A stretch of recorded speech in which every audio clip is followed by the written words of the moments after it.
नमस्कार दोस्तों, सच्ची जानकारी न्यू ऑल टिप्स इन हिंदी में आपका बहुत बहुत स्वागत है। मैं हूं राकेश कुमार। दोस्तों, कुछ कमेंट्स आ रहे हैं कि मैं नया पोल्ट्री फार्म खोलना चाहता हूं, इसके विषय में जानकारी दें। तो आज का टॉपिक यही है, पोल्ट्री फार्म कैसे तैयार करवाएं, कैसे निर्माण करवाएं कि भविष्य में कोई भी समस्या उत्पन्न ना हो। तो आप ध्यान से देखें और समझें कि आप कैसे किस तरीके से पोल्ट्री फार्म का निर्माण करवाएंगे जिससे आपको भविष्य में परेशानी ना हो। तो दोस्तों, अभी तक अगर आपने इस चैनल को सब्सक्राइब नहीं किया है तो रिक्वेस्ट है कि आप इस चैनल को सब्सक्राइब कर लें। साथ में कमेंट और लाइक करना ना भूलें दोस्तों, और साथ में शेयर भी ज़रूर करें, क्योंकि अगर आप शेयर करते हैं तो ये जानकारी और अन्य लोगों को मिल जाएगा।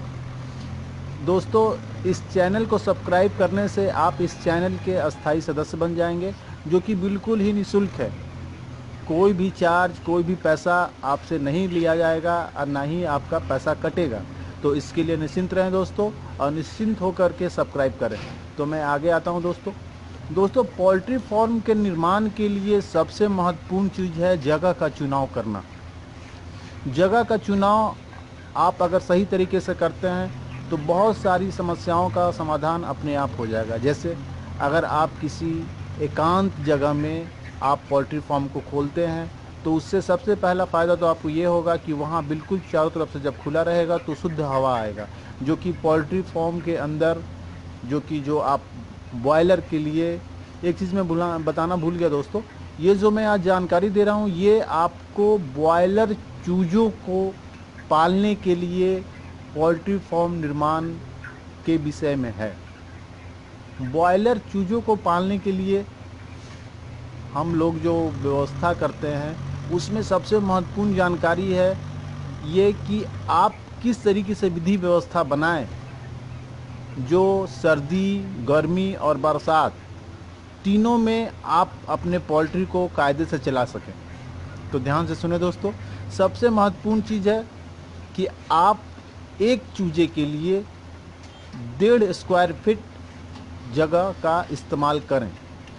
इससे भविष्य में कभी भी कोई भी दिक्कत नहीं होगा। जैसे मान लिया आप 1000 बच्चों का पोल्ट्री फार्म बनवाना चाहते हैं तो आपको 1500 स्क्वायर फीट का चुनाव करना पड़ेगा, जिसमें एक सबसे महत्वपूर्ण चीज़ ये है कि आपका जो पोल्ट्री फार्म का जो डायरेक्शन होगा वो पूरब पश्चिम का होना चाहिए।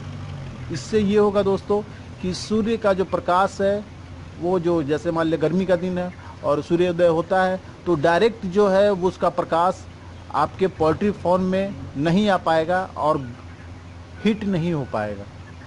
दूसरा जो सबसे ज़रूरी है, पोल्ट्री फार्म में जो पोल्ट्री फार्म का हाइट होता है वो तो गवर्नमेंट के अनुसार होता है कि आप खिड़की का जो साइज़ है वो 8 फीट पे रखें, और पोल्ट्री फार्म की टोटल जो ऊंचाई है, जो हाइट है, वो 12 फीट। लेकिन दोस्तों, मैं जो पोल्ट्री फार्म चलवा रहा हूँ, चूँकि मैं भी एक खुद फार्मर हूँ, तो इसमें बहुत सारी परेशानियाँ आती हैं दोस्तों।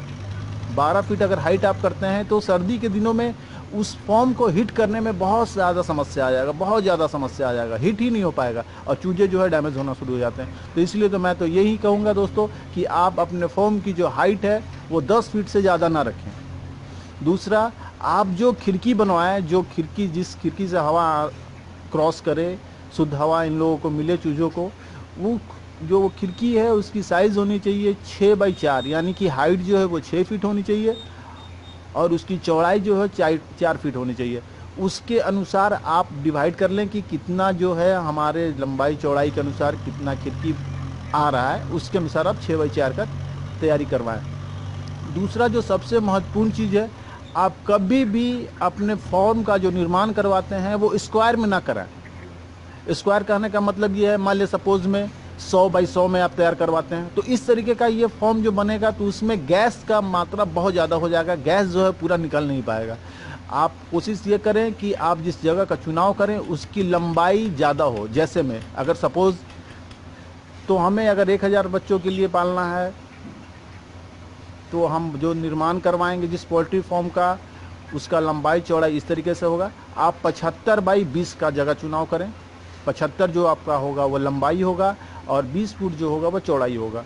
तो इससे होगा क्या कि आपका जो खिड़की का जो जगह है वो काफ़ी ज़्यादा मात्रा में आएगा, काफ़ी ज़्यादा खिड़कियाँ होंगी और उससे गैस अंदर बनेगा ही नहीं, बिल्कुल भी नहीं। क्योंकि अगर पोल्ट्री फार्म के अंदर अगर गैस बनना शुरू होता है और गैस अगर चूज़ों को पच जाता है तो दोस्तों सभी चीज़ों का इलाज है। पोल्ट्री फार्म में सभी चीज़ों का इलाज है, लेकिन गैस एक बार अगर पच गया तो उसका इलाज नहीं है। वो जो है आज नहीं तो कल वो मोर्टेलिटी होना ही होना है, उसमें तो ना का प्रश्न ही नहीं है। इसीलिए दोस्तों आप हर हाल में ध्यान रखें।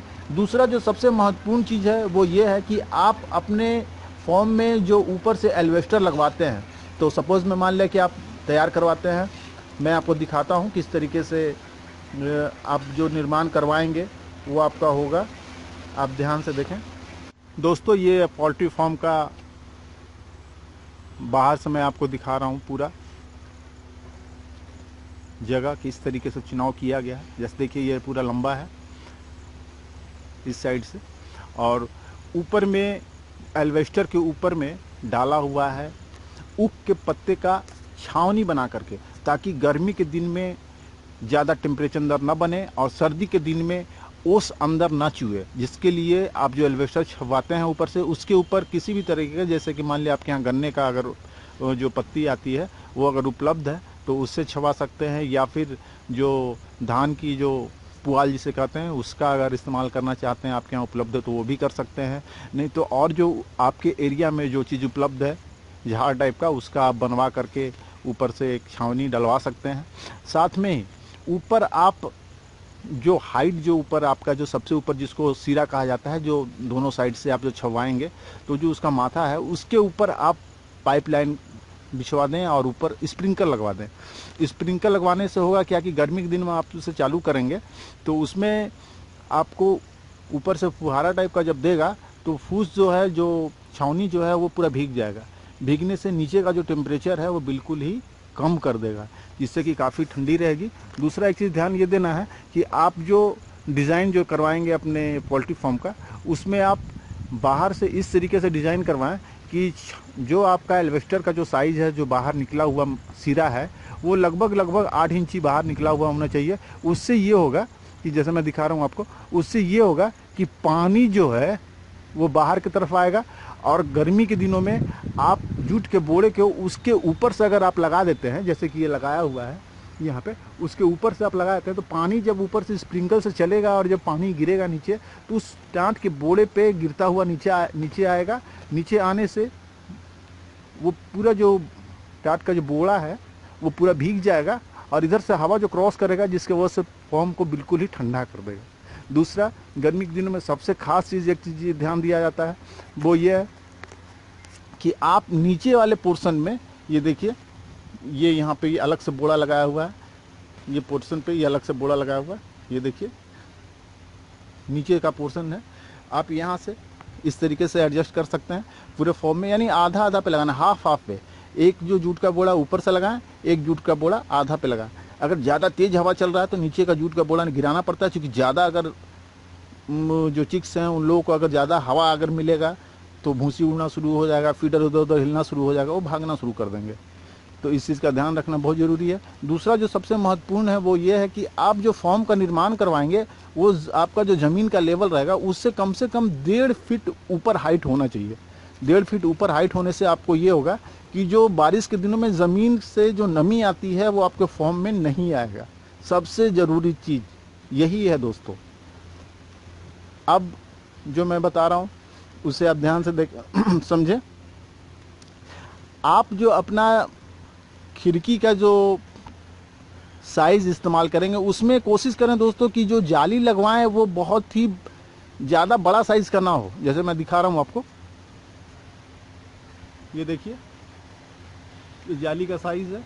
ये जाली का साइज़ जो इस तरीके से है, इससे एक फ़ायदा ये होगा आपको कि कोई भी मान लिया सपोज़ में अगर मान लिया स्नैक्स वगैरह अगर सांप जो है वो अंदर प्रवेश नहीं करेगा। दूसरा सबसे ज़रूरी चीज़ ये है कि कोई अगर आपके पोल्ट्री फार्म में अगर मान लिया सपोज़ में आप कहीं चले गए बंद करके और पोल्ट्री फार्म को इधर उधर थोड़ा मार्केट में, और उस पीरियड में कोई आकर के अनजान आदमी उसमें से चोरी होने की जो व्यवस्था है वो नहीं हो पाएगी, वो चूँकि बिल्कुल सेफ़ हो जाएगा। मैं आपको इस तरीके दिखा रहा हूँ, देखिए ये जाली देख रहे हैं, वो बिल्कुल ही सही है, इसमें किसी भी तरह का। दूसरा, ये जाली जो आप चुनाव करें, वो एक जाली आता है जिसमें जंग नहीं लगता।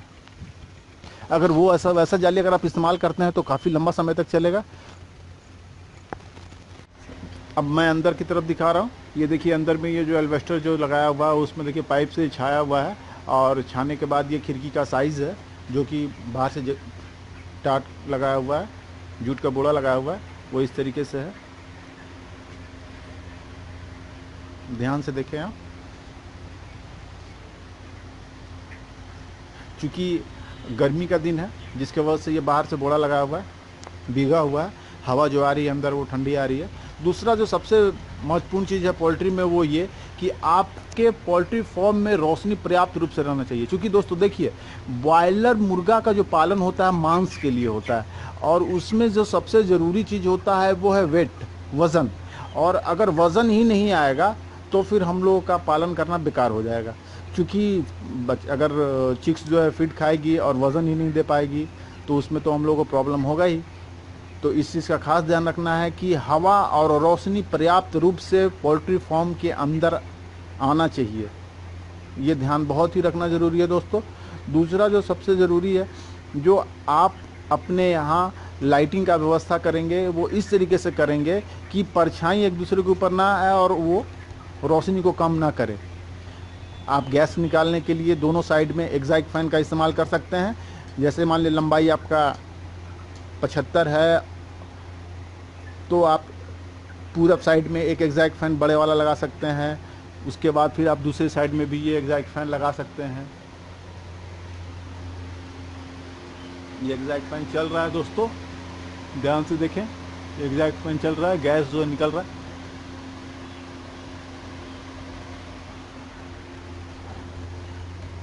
दूसरे साइड में भी लगा हुआ है एग्जॉस्ट फैन, और वहाँ से भी गैस का निकासी हो रहा है।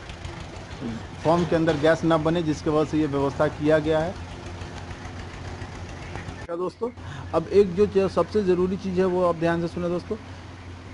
मुर्गी पालन जो आप करते हैं, बॉयलर मुर्गी, ये जो सबसे पहले तो ये ज़रूरी है, हम आपको फिर से बता दें कि ये जो जानकारी मैं आपको दे रहा हूँ ये बॉयलर मुर्गे के लिए दे रहा हूँ। मांस के लिए जो तैयार किया जाता है चूजा, उस चीज़ के विषय में मैं आपको दे रहा हूँ। तो इसके लिए आप एक चीज़ हमेशा ध्यान रखिएगा कि जो फीड आप इस्तेमाल करेंगे वो अच्छी क्वालिटी की हो। पानी की गुणवत्ता बहुत ही ज़रूरी है। अगर पानी में अगर कोई प्रॉब्लम अगर है तो उसका सुधार ज़रूर करवा लें, क्योंकि ये सबसे ज़रूरी है, सबसे महत्वपूर्ण चीज़ है। अगर इन सब चीज़ों के ऊपर ध्यान आप नहीं देंगे तो मोटिलिटी बढ़ेगा, मोटिलिटी बहुत ज़्यादा मात्रा में हो जाएगा। क्योंकि आप नए नए भी रहेंगे तो उसमें आप समझ भी नहीं पाएंगे कुछ।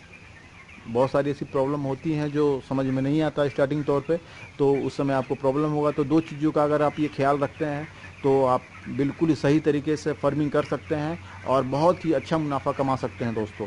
तो आज के लिए इतना ही, धन्यवाद। मैं राकेश कुमार आपसे अलविदा लेना चाहता हूँ। साथ में रिक्वेस्ट भी करना चाहता हूँ दोस्तों कि अगर अभी तक आपने सब्सक्राइब नहीं किया है तो प्लीज़ सब्सक्राइब करें, और साथ में लाइक, कमेंट और शेयर करना ना भूलें दोस्तों। धन्यवाद। अगर आपको कुछ और भी समस्या पोल्ट्री निर्माण में आए तो प्लीज़ कमेंट ज़रूर कीजिए, और कमेंट आपका जो भी आएगा उसके अनुसार मैं उसका समाधान ज़रूर बताऊंगा। धन्यवाद।